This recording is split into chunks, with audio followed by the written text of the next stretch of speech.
നോമ്പുപവാസങ്ങൾ തീരെ മറന്നു, നന്മകൾ ചെയ്തു നീ ഉള്ളിൽ പുൽക്കൂടൊരുക്കൻ്റെ കുഞ്ഞേ.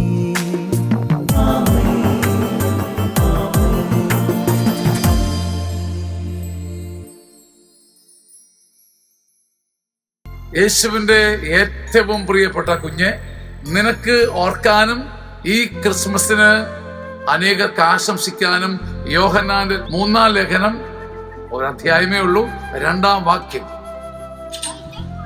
വാത്സല്യ ഭാജനമേ, നിന്റെ ആത്മാവ് ക്ഷേമസ്ഥിതിയിലായിരിക്കുന്നത് പോലെ നിനക്കെല്ലാ കാര്യങ്ങളിലും ഐശ്വര്യം ഉണ്ടാകട്ടെ എന്നും നീ ആരോഗ്യവാനായിരിക്കട്ടെ എന്നും ഞാൻ പ്രാർത്ഥിക്കുന്നു.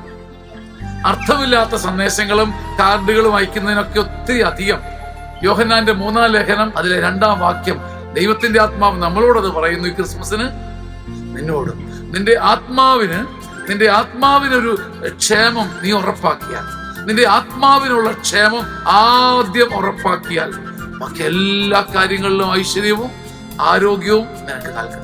ഈ ആശംസ ഈ ക്രിസ്മസിന് നമുക്ക് കൈമാറാം. ആമേൻ. ആമേൻ. ആമേൻ.